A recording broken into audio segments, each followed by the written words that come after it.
Hi there, it's Carl Munson of GoodMorningPortugal.com with another presentation for you. This time it's the Portuguese numbers game, as you can see there. This is based on my, I was going to say pain. It's based on my experience from the 7th of March, as you can see. Let me just give me a pointer ready. Yeah, 7th of March, last Thursday, where this is all connected to getting a driving license, which then triggered the need for a medical number, which then set us off on a whole adventure, which I don't need to go into right now, maybe touch on parts of that as we go through the presentation here. But yes, suffice to say, the big lesson on Thursday was that an SNS number is not the same as a social security number. And whilst we're about it, let's look at the SNS number, the NISS number, and the NIF number. So you know the difference and you don't have to go through the same trials and tribulations that I did. That's what Good Morning Portugal was all about, is making it a little bit easier for those who want to settle and explore a new life in Portugal. So let's go. We're looking at these three different numbers and acronyms. So your SNS is basically your health number, Serviço Nacional de Saúde, and number 2, and we'll look at these one by one, but number 2 is the NIS number, which is a social security number, which I went looking for, thinking it was the same as number 1. So there's a big difference, and you should know the difference so you don't prolong your time and energy spent in the search for these respective numbers and codes. So yes, the NIS number, Número de Identificação de Segurança Social. It's going quite well there. Towards the end, I tailed off a bit, didn't I? And of course, the NIF number, you may already know about that, but just in case you don't, I've included it here because it's quite important. It is the fiscal number. Also, sometimes when you're in your little shop or any shop and you're doing your supermarket shopping, you may hear, or you may even be asked yourself for your contribuinte, which is your fiscal number, your NIF number, Número de Identificação Fiscal. And I must say at this point, my caveat is this is a presentation based on my personal experience, March of 2019, just last week. Your experiences and the regulations of Portugal may vary, especially after Brexit, when it comes to this driving license swap anyway. Okay, so number 1, the SNS. This is your health number. It will look like this from the Ministerio de Saúde. And well, this is why I needed one, because I needed a medical. We went to get a medical, and we couldn't get the medical because you need this number, which is your health number. So let's think of it more as health rather than social security, which we'll come on to. So for me personally and my wife, Mrs. Munson, we needed this to get the medical to do the swap. Like for like, I think before the Brexit date, for a Portuguese license, you need to take a medical with you, which we discovered after we'd queued up for some time to do the swap. And this is what you'll find, and this is what I'm trying to save you time is so you know what to take on any given occasion when you're trying to do these things, so that you don't get a knockback and that you waste a load of time. Okay, but more about Portuguese bureaucracy and how to manage it a little later on in this presentation. This SNS number you will be able to get from your local. It's probably best to go to your local Centro de Saúde, your health centre. Okay, go to the one near to where you live with your NIF number. So we'll come on to that, but that's number 3 here. I would say the NIF is good to get as soon as you arrive in Portugal if you're planning on staying here. So go get your NIF number, because you'll need that to get this SNS number. And what I think I needed was a passport. I needed identification and the NIF number, but I also took along the residencias, which I don't think you need, but it's always good to take everything with you just in case, including your parents and grandparents. Number 2.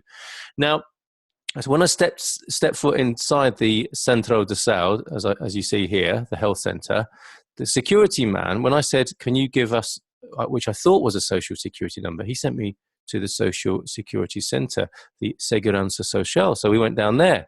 And we had I've got to say, a rather frosty reception there. I tried to give my most charming smile and easygoing, happy-go-lucky kind of British spirit to it, but it didn't really work. And I've got to say, this is based on my personal experience. It was a bit like going into a social security office in the UK, where the onus is on you to kind of, guilty until proven innocent kind of vibe, I suppose. These are places where there's a lot of needy people. And the atmosphere is a little bit suspicious, I think, and on the defensive, and a little bit difficult on both sides. So with a little bit of that, and outbreaks of humanity and bonhomie. But this is the problem, and this is why I'm making this presentation, is because you don't need this to get a medical. This is not what you need when you're asked to get your health number.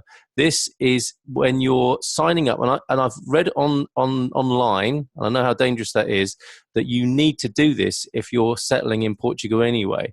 I've not heard that before until I did the research for this presentation, that you need this NISS number and you need to register with Segurança Social. So it may save you a lot of pain later if you do, which we ended up doing.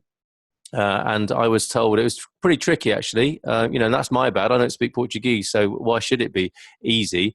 But I discovered that we were going to register the children as well. And then if you register, the children get an allowance. You get your family allowance. But I'm not sure we're going to go into that. And I think this is all means-tested sort of stuff, which by the grace of God, we don't need at the moment. So we got as far as registering for both me and for Mrs. Munson, and then they come in the post later on. Okay, so I've read you need it, but you don't need it for your driving license and the medical side. What you need is that one. SNS for medical stuff, NISS for social security stuff, and finally your NIF number needed to be a perfect and model resident for your financial accounting, and this is the one you use. You can go online and go through portal.finanças.gov.pt.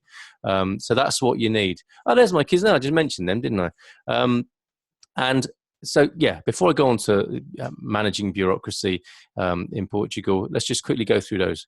The health number, number one, SNS. The social security is the NISS, and the fiscal number is the NIF. Okay, and there they are. Now, here's a quick guide to Portuguese bureaucracy. And let me just say, and so many of the forums are made of this stuff, of complaints and people's problems with the bureaucracy. Bear in mind, no matter how hard it gets, it's still better than being a caveman. If all you've got to worry about is gathering pieces of paper, you're a pretty lucky guy compared to our ancestors, aren't you? So come on, man up and go do it and stop whinging.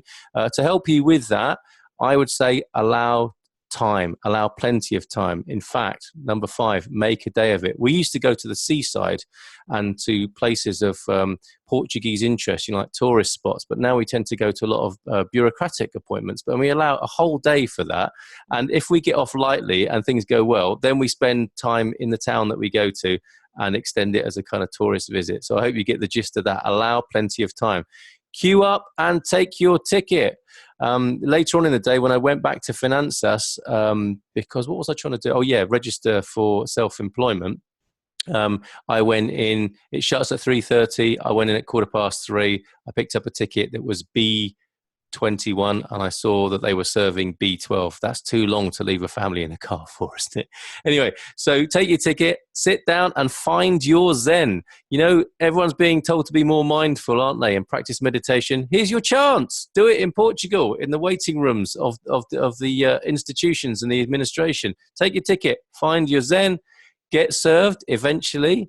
If you do go in and it shuts at 3:30, you won't get chucked out at 3:30. They do, I think, see everybody who's bothered to queue up before 3:30. Okay, so bear that in mind, is that you won't be booted out as soon as it reaches closing time. The doors will close, and then I think, generally speaking, people will get processed after that point who checked in before the closing time, in my case, 3:30. And at the end, of course, say obrigado. Or obrigada if you're a lady. And yes, seriously, make a lot of time, make a day of it, and kind of man up and crack on. The thing here really is that you might want to be a bit rebellious. You might want to not be quite as disciplined about it as you could be. I think it might cause you pain later if you don't. That would be my advice. So thank you for listening. Obrigado. I've got another report coming up, a Good Morning Portugal report, the best place to settle in Portugal. I've been meaning to put that out for a while, but these other reports seem to come up and get in the way. And if you want to know more about generally what we're doing, there's a final slide for you, which I'll leave up. And you can, of course, subscribe to my YouTube channel for Good Morning Portugal. We're on Facebook, we're on Twitter, we're on Instagram. I am on LinkedIn too. And please email me, carl@carlmunson.com. If there's anything I can do for you over here, helping you wake up to a new life in Portugal. So good luck, boa sorte with that, and até breve. Bye for now.